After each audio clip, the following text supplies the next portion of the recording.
Lendo a Bíblia com William Camelo. Dia 30 de maio, 2 Samuel 15:23 a 16:23. Por onde passavam o rei e os que o seguiam, todo o povo chorava em alta voz. Atravessaram o vale de Cedron e foram em direção ao deserto. Zadok e todos os levitas também os acompanharam. Carregando a arca da aliança de Deus, puseram a arca no chão e Abiatar ofereceu sacrifícios até que todos tivessem saído da cidade. Então Davi ordenou a Zadok: leve a arca de Deus de volta para a cidade. Se for da vontade do Senhor, ele me trará de volta para ver novamente a arca e o santuário. Mas se ele não se agradar mais de mim, que faça comigo o que lhe parecer melhor. O rei também disse ao sacerdote Zadok: preste atenção, você deve voltar à cidade com seu filho Aimaas e com Jonatas, filho de Abiatar. Farei uma parede em um dos pontos de travessia do Jordão e ficarei ali esperando notícias suas. Então Zadok e Abiatar levaram a arca de Deus de volta para Jerusalém e ali permaneceram.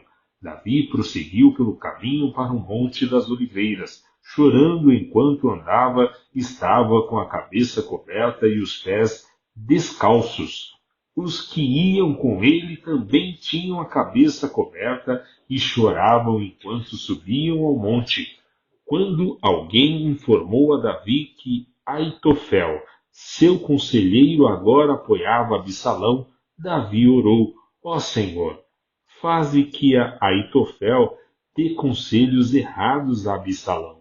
Quando Davi chegou ao alto do monte onde o povo costumava adorar a Deus, Uzai, o arquita, o esperava ali. Uzai havia rasgado suas roupas e colocado terra sobre a cabeça. Mas Davi lhe disse: se você vier comigo, será apenas um peso. Volte à cidade e diga a Absalão: agora serei seu conselheiro. Ó rei, como no passado fui conselheiro de seu pai, assim você poderá frustrar os conselhos de Aitofel. Os sacerdotes Zadok e Abiatar estarão lá. Informei-os dos planos feitos no palácio, e eles enviarão seus filhos Aimaas e Jonatas para me contar o que se passa. Assim, Uzai, amigo de Davi, voltou para Jerusalém e ali chegou na mesma hora em que Absalão entrava na cidade. Quando Davi tinha acabado de passar pelo alto do monte, Ziba, servo de Mefibosete, estava à sua espera. Tinha 2 jumentos carregados com 200 pães, 100 bolos de passas, 100 frutas de verão e uma vasilha de couro cheia de vinho. Para que tudo isso? Perguntou o rei. Ziba respondeu: os jumentos são para a família do rei montar, e o pão e as frutas de verão são para os servos comerem. O vinho é para os que ficarem exaustos no deserto. E onde está Mefibosete, neto de seu senhor Saul? Perguntou o rei.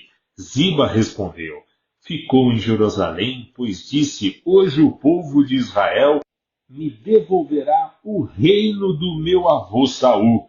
Então o rei disse a Ziba: neste caso, dou a você tudo o que pertence a Mefibosete. Humildemente me prostro, respondeu Ziba, que o meu senhor, o rei, sempre se agrade de mim. Quando o rei Davi chegou a Baurim, um homem do povoado saiu ao seu encontro e começou a amaldiçoá-lo. Era Simei, filho de Gera, do mesmo clã da família de Saul. Atirava pedras contra o rei, seus oficiais e os guerreiros que o cercavam. Saia daqui, assassino, bandido! Gritava para Davi. O Senhor lhe está retribuindo por todo o sangue derramado no clã de Saul. Você roubou o trono e agora o Senhor o entregou a seu filho Absalão.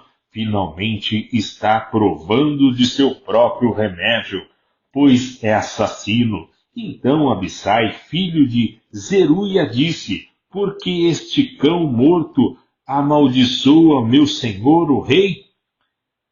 Dê a ordem e eu cortarei a cabeça dele. O rei, porém, disse: quem pediu a opinião de vocês, filhos de Zeruia?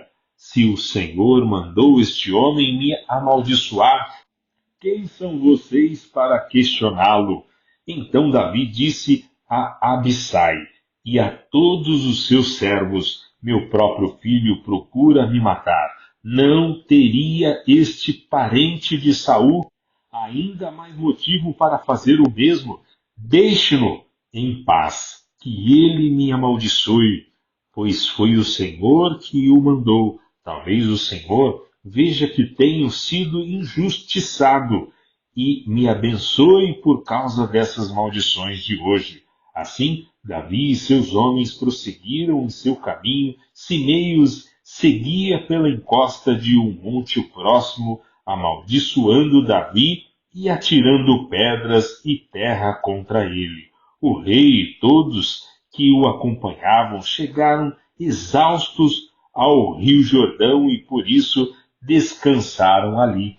Nesse meio tempo, Absalão e uma multidão de israelitas entraram em Jerusalém acompanhados por Aitofel. Quando Usai, o arquita, amigo de Davi, chegou à cidade, foi logo ao encontro de Absalão. Viva o rei! Exclamou. Viva o rei!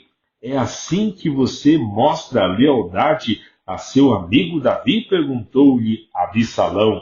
Por que não está com ele? Usai respondeu: estou aqui porque pertenço àquele que é escolhido pelo Senhor e pelo todos os homens de Israel. Além do mais, é natural que eu sirva ao filho de Davi, assim como fui conselheiro de seu pai. Agora serei seu conselheiro. Então Absalão se voltou para Aitofel e perguntou: o que devo fazer agora? Aitofel respondeu: tenha relações com as concubinas que seu pai deixou aqui para tomar conta do palácio. Então todo Israel saberá que você insultou seu pai de tal modo que será impossível haver reconciliação. Isso encorajará os que estão do seu lado. Então armaram uma tenda no terraço do palácio e ali Absalão teve relações com as concubinas de seu pai à vista de todo Israel. Absalão seguiu os conselhos de Aitofel como Davi tinha feito, pois as palavras de Aitofel pareciam sábias como se fossem um conselho dado pelo próprio Deus. João 18, 25 a 19. Nesse meio tempo, enquanto Simão Pedro estava perto da fogueira, esquentando-se, perguntaram-lhe novamente: você não é um dos discípulos dele? Ele negou, dizendo: não sou, mas um dos servos da casa do sumo sacerdote, parente do homem de quem Pedro havia cortado a orelha, perguntou: eu não vi você no bosque das oliveiras com Jesus? Mais uma vez Pedro negou e no mesmo instante o galo cantou. O julgamento de Jesus diante de Caifás terminou nas primeiras horas da manhã. Em seguida, foi levado ao palácio do governador romano. Seus acusadores não entraram, pois se contaminariam e não poderiam celebrar a Páscoa. Então o governador Pilatos foi até eles e perguntou: qual é a acusação contra este homem? Eles responderam: não o teríamos entregue ao Senhor se ele não fosse um criminoso. Então levem-no embora e julguem-no de acordo com a lei de vocês, disse Pilatos. Só os romanos têm direito de executar alguém, responderam os líderes judeus. Assim, cumpriu-se a previsão de Jesus sobre como ele morreria. Então Pilatos entrou novamente no palácio e ordenou que o trouxessem Jesus. Você é o rei dos judeus? Perguntou ele. Jesus respondeu, essa pergunta é sua ou outros lhes falaram a meu respeito? Acaso sou judeu? Disse Pilatos. Seu próprio povo e os principais sacerdotes o trouxeram a mim para ser julgado. Por quê? O que você fez? Jesus respondeu, meu reino não é deste mundo. Se fosse, meus seguidores lutariam para impedir que eu fosse entregue aos líderes judeus. Mas meu reino não procede deste mundo. Pilatos disse, então você é rei? Você diz que sou rei, respondeu Jesus. De fato, nasci e vim ao mundo para testemunhar a verdade. Todos que amam a verdade ouvem minha voz. Pilatos perguntou, que é a verdade?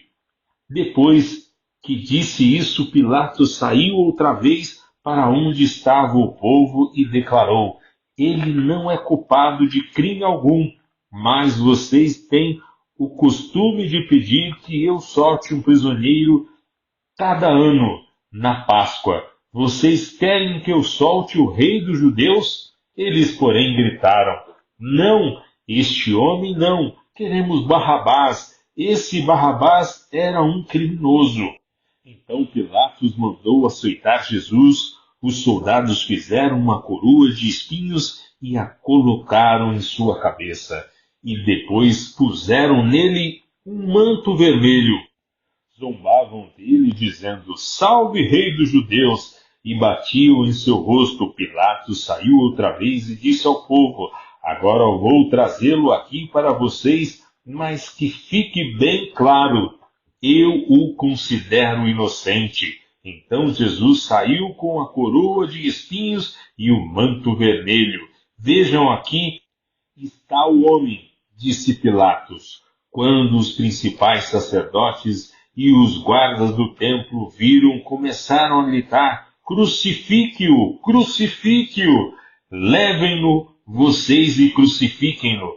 Disse Pilatos, eu o considero inocente. Os líderes judeus responderam, pela nossa lei, ele deve morrer, pois chamou a si mesmo de Filho de Deus. Quando Pilatos ouviu isso, ficou ainda mais amedrontado. Levou Jesus de volta para dentro do palácio e lhe perguntou, de onde você vem? Jesus, porém, não respondeu. Por que você se nega a falar comigo? Perguntou Pilatos. Não sabe que tem autoridade para soltá-lo ou crucificá-lo? Jesus disse, você não teria autoridade alguma sobre mim, se essa não lhe fosse dada de cima. Portanto, aquele que me entregou a você tem um pecado maior. Então Pilatos tentou libertá-lo, mas os líderes judeus gritavam, se o Senhor soltar este homem, não é amigo de César. Quem se declara rei se rebela contra César. Ao ouvir isso, Pilatos trouxe Jesus para fora novamente e se sentou no tribunal da plataforma, chamada Pavimento de Pedras, em aramaico, Gabata.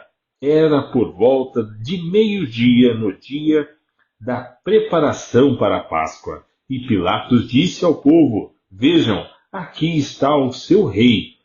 Fora com ele, gritaram. Fora com ele, crucifique-o. O quê? Crucificar o seu rei? Perguntou Pilatos. Em resposta, os principais sacerdotes gritaram, não temos outro rei além de César. Então Pilatos lhes entregou Jesus para ser crucificado. E eles levaram Jesus. Carregando a própria cruz, Jesus foi ao local chamado Lugar da Caveira, em aramaico, Gólgota. Ali, eles o pregaram na cruz. Outros dois foram crucificados com Jesus, um de cada lado, e ele no meio. Pilatos colocou no alto da cruz uma placa que dizia, Jesus o Nazareno, Rei dos Judeus. O lugar onde Jesus foi crucificado ficava perto da cidade e a placa estava escrita em aramaico, latim e grego, de modo que muitos judeus podiam ler a inscrição. Os principais sacerdotes disseram a Pilatos: mude a inscrição de Rei dos Judeus para ele. Disse: eu sou o Rei dos Judeus. Pilatos respondeu: o que escrevi, escrevi. Salmos 119, 113 a 128. Odeio pessoas inconstantes, mas amo a tua lei. Tu és meu refúgio e meu escudo. Tua palavra é minha esperança. Afastem-se de mim, vocês que praticam o mal, pois obedecerei aos mandamentos de meu Deus. Sustenta-me como prometeste, Senhor, para que eu viva. Não permitas que minha esperança seja frustrada. Sustenta-me e serei salvo. Então meditarei continuamente em teus decretos. Rejeitaste, porém, todos que se afastam de teus decretos, os que só enganam a si mesmos. Removes os ímpios da terra como coisas detestáveis. Por isso, amo teus preceitos, estremeço de medo de ti, tenho temor reverente por teus estatutos. Não me entregues a meus inimigos, pois tenho feito o que é justo e certo. Garantas o bem deste teu servo. Não permitas que os arrogantes me oprimam. Meus olhos se esforçam para ver teus livramentos, o cumprimento de tua promessa de justiça. Sou teu servo, trata-me de conforme o teu amor e ensina-me os teus decretos. Dá discernimento a este teu servo. Então entenderei teus preceitos. Senhor, é tempo de agires, pois violaram a tua lei. Por isso, amo teus mandamentos mais que o ouro puro. Cada um de teus mandamentos é reto. Por isso, odeio todo caminho falso. Provérbios 16, 10 e 11. As decisões do rei têm grande autoridade. Ele nunca deve julgar de modo injusto. O Senhor exige balanças e pesos exatos. Ele determina os padrões da imparcialidade.